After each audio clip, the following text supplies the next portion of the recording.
In the wee hours of Sunday, May 19th, 2024, the internet was awash with pictures of boisterous young men in military fatigue, chanting cacophonous slogans in the presidential palace of the Democratic Republic of Congo, DRC. The internet was super quick to tell us that there was an attempted coup in DRC.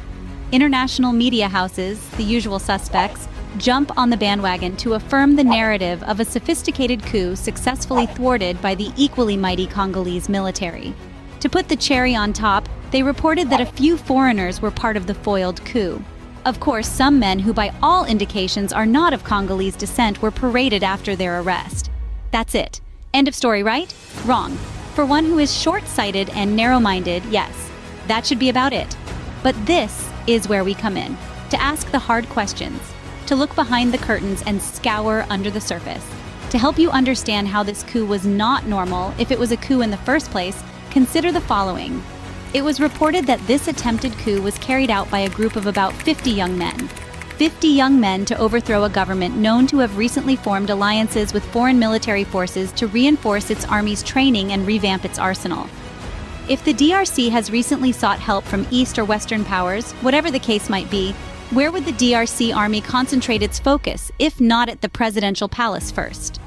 The 50 young men we saw chanting incoherently disjointed slogans on the footage did not look like a trained force to overthrow a scout camping site, let alone the seat of an established government. Some of these young men donned unfitting military uniforms while others wore slippers and flip-flops for footgear. Are you kidding me? Where on earth does one commission and a government overthrowing mission then forget to properly attire his elite squad for that purpose? Some of those men looked like they were attending a beach party only with assault rifles. Mr. Christian Malanga, the leader of the ridiculous squad, was clearly heavily intoxicated. He was heard praying and crying to God in one moment, Tolelio, Tolelio, Tolelio, Tolelio Nzambe, and hurling unprintable insults at the person of President Felix Tshisekedi in the next.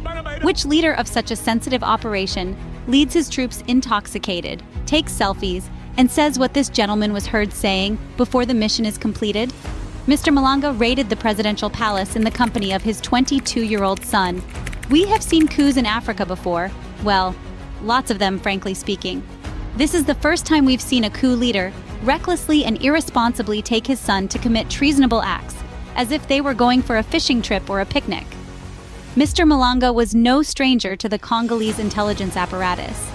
He had not hidden his sentiments about the current president and his government.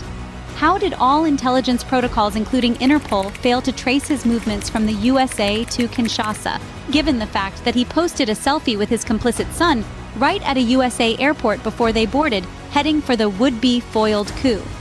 The coup squad first attacked the residence of Mr. Vital Kamerhe, the National Assembly Speaker in waiting, then proceeded to the presidential palace when Mr. Kamerhe could not be traced at his residence.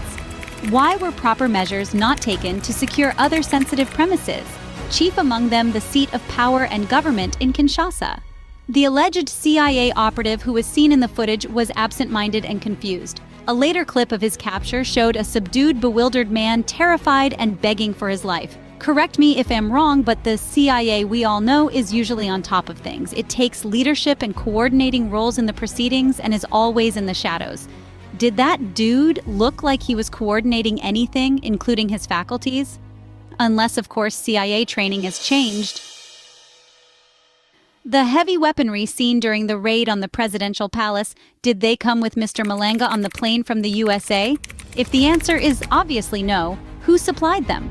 Were the Malanga squad to succeed in overthrowing the government?